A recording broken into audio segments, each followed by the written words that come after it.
Ikaw sinisiraan mo si Dan. Sinasabi mo sa amin na nag-I love you sa'yo. Ano pa sinabi mo? Marami ka, mga ex-founder dyan, maka-witness na nang nakainom sila, whatever. Marami ka. Pero ang pinapalabot mo, iba. Iba ka. Ayan. Muli nagbabalik po ang inyong lingkod, guys. Ayan. Isang mapagpalang araw gabi sa ating lahat. Saan kayo sulok ng mundo? Ayan. Mega love shoutout. Yun na. Shoutout sa lahat ng mga patuloy na nandyan at nanonood. Pero ito na, strike again. Si Ma'am Ana Rita muling bumanat kay Midet. And, wow. Midet, sinisira mo pala ang iyong magulang kay Ma'am Ana Rita o kanino pa. And, ikaw pala ay nag-I love you. Ikalingap Dan. Hindi ka makahintay. Maghintay ka na lalaki ang mag-I love you. Pero, ito ay gaano ba katotoo? Na ikaw ay nag-I love you. Ay, mali pala ako. Teka muna. Si Midet ba nag-I love you? Hindi. Teka muna, guys. Ayon sa kwento na si Kalingap Dan daw ay nag-I love you kay Midet. Uy! Grabe na to. Guys, pakiclick muna ng tapsak ko. Yan, pag-iinap ha. Si Kalingap Dan daw ay nag-I love you kay Midet. Yon. Kinurek ko. Hindi si Midet. Oh, bago yan, pakiclick naman po muna ng thumbs up bago tayo magpatuloy, guys. Nang sa ganun ay swak sa panlasa ni YouTube. Ito na, pakinggan nyo po. Likha ni Ma'am Ana Rita. Pero nandito na tayo sa video ni Kuya July. Nandito na yan eh. Kay Kuya July yan. Ito, paririnig ko sa inyo. Supportahan po natin, guys, lahat. Karepa, viewer, Karepa Reactor, Bios, Reactor, yan. Yon. Dito na tayo, guys, no? Naninira si Midet. Sinisiraan ng kanyang pamilya. Bakit ganun? Ang dami mong error. Pero hindi lang naman kasi, guys, ito ha, magtataka tayo kung isang tao lang yung nagsasalita. Ay, ang dami naman po. Ang dami nagsasalita against laban kay Midet. No? Halos kung pagbabangga-banggain natin, halos magkakatugma eh. Lalo pa kung usapin pera. Ito muna, dito muna tayo, ha? Marami kaming alam, pero we be quiet. Yung tinatano mo ng mga taga-naga, quiet. Tanungin mo. Kaya, sobra na. Tama na. Di ba, ikaw pa nagsabi sa akin na huwag ka mag-lap team kasi magpo-focus ka sa pag-aaral mo, magpo-focus ka ganyan. Marami akong in-advise sa'yo when it comes to business and finance. Di ba? Kapag may problema ka sa mga magulang mo, di ba kami nilalapitan mo noon? Kahit kahit ganito ako, hindi ko ilabas yung mga problema mo sa pamilya mo. May problema ka pala sa magulang mo, Midet. Di ba? Ano yun? Yung problema mo sa magulang mo. Ano po yun, Ma'am Ana Rita? Pero hindi raw niya nilalabas. Ano bang problema? May problemang mahirap ang magulang, hindi kayang pag-aralin yung anak? Or merong hinanakit sa magulang? Itong si Midet. Wait, ha? Oh. Ikaw nga, sinitiraan mo yung Naga Foundation at sinasabi mo, hinaharang ka, may problema ka sa Ayun pa, yung Naga College Foundation ay sinisiraan mo din. Ala ka, hindi lang pala magulang. Wait. Magulang mo, di ba kaming nilalapitan mo noon? Kahit kahit ganito ako, hindi ko ilabas yung mga problema mo sa pamilya mo. Ikaw nga, sinitiraan mo yung Naga College Foundation at sinasabi mo, hinaharang ka, may mga attitude, mga deans. Di ba, ikaw mismo nagsabi kasi nawala yung scholarship mo. Pero kami tumikap kami kasi ayaw namin mastap ang pag-aaral. Sinisiraan mo ang Naga College Foundation? Nako. Pero hindi lang po, guys, iisa ang nagsasalita. Balikan po natin, ha. Hindi lang po iisa ang nagsasalita. Marami. Yung mga issue. Ang dami po niyang issue. Gaano katotoo na sinisiraan mo yung Naga College Foundation? Balikan nga po natin. At yung pati magulang, may problema ka pala sa magulang mo.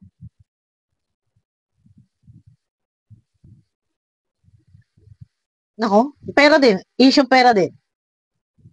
Dahil may problema daw doon sa Naga College Foundation, sinisiraan din dahil di umano may problema daw. Hindi na raw scholar. Yung pala naman ay scholar. So ginawa ng paraan nila Ma'am Ana Rita, pinadala ng pera, 25,000. Balikan natin, guys. No. Di ba, ikaw pa nagsabi sa akin na huwag ka mag-lap team kasi magpo-focus ka sa pag-aaral mo, magpo-focus ka ganyan. Marami akong in-advise sa'yo when it comes to business and finance. Di ba? Kapag may problema ka sa mga magulang mo, di ba kaming nilalapitan mo noon? Kahit kahit ganito ako, hindi ko ilabas yung mga problema mo sa pamilya mo. Ikaw nga, sinitiraan mo yung Naga College Foundation at sinasabi mo, hinaharang ka, may mga attitude, mga deans. Di ba, ikaw mismo nagsabi kasi nawala yung scholarship mo. Pero kami nagtumikap kami kasi ayaw namin ma-stop ang pag-aaral mo. Gusto, Naku, hala ka. Oh, panawagan sa school ni Midet. Ano bang ginawa ninyo kay Midet? Hinaharang nyo daw. So ngayon, ayun na nga, hinaharang ninyo.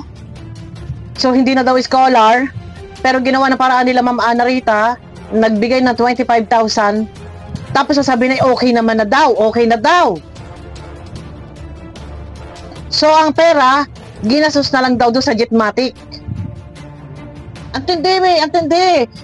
Siguro naman hindi naman po si Ma'am Ana Rita magsasalita ng ganito kung hindi totoo ang mga ano ni Midet. Kasi si Ma'am Ana Rita ay professional na tao to. Hindi naman po sa akin hindi ito magsasalita ng ganito. Basta-basta lang, no? kami na tuloy-tuloy yung pala may scholarship ka. Kami 12 billion na iba. Yan. Di ba? Alam mo si Kalingap Dan, na sobrang bait na tao yun. Nakakausap ko yan minsan noon. Wala Ito. Pakinggan nyo mabuti, guys. akong narinig sa kanya. Pero ikaw, sinisiraan mo si Dan. Sinasabi mo sa amin na I love you sa'yo. Ano ba sinabi mo? Marami ka, yung mga ex-founder dyan, mga witness na nung nakainom sila, whatever. Marami ka. Pero ang pinapalabot mo, Na sinabi ni Midet na si Kalingap Dan daw ay nag-I love you sa kanya. Wow! Ikaw na, pinakamagandang babae, Midet. Ang swerte mo. Dahil nag-I love you sa iyo. Nag-I love you si Kalingap Dan kay Midet. Gaano ka totoo? iba. Iba ka. Totoo Wait lang. yun. Iba ka sa harap ng kami. Marami ka, yung mga ex-founder dyan, mga witness na bait na tao yun. Nakakausap ko yan minsan noon. Wala akong narinig sa kanya. Pero ikaw, sinisiraan mo si Dan. Sinasabi mo sa amin na I love you sa'yo. Ano ba sinabi mo? Marami ka, yung mga ex-founder dyan, mga witness na nung nakainom sila, whatever. Marami ka. Pero ang pinapalabot mo, iba. Ako? Ay, ito, ikaw, Midet, sagutin mo to. Meron pa? May nabanggit dito nakainom. Si Dad. Ano pa yon?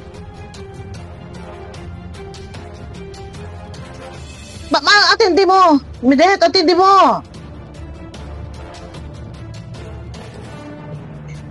Ikaw yata yung vlogger. Vlogger na siya. Ikaw yata yung vlogger na may sumpa. Ikaw yung vlogger na may sumpa na hindi na maubos-ubusan ng issue at topic. Kung ako sa'yo, magpahinga ka na lang. Bilang ganyan na nagbablog-vlog, wala ka namang target content. No? Ano ang content mo? Kumuha ng love team para makipagsabayan? Pinagkakitaan mo lang yung lalaki mo. Sa totoo lang. Totoo! Hindi ito sa paninira. Dahil ang channel mo ay may ads. So, wala kang may content before charity. So, yung charity parang napipilitan ka, no choice. No choice ka doon. So, ngayon, kumuha ka ng lalaki, love team. So, saan mo natutunan itong pagkakaroon ng love team? Love team na sarili sikap mo. Dahil ikaw ay love team sa Kalingap. So, kailangan ipagpatuloy ko to. Kukuha ko ng ka-love team ko, sarili sikap ko, kayod ko. Ngayon, totoo ba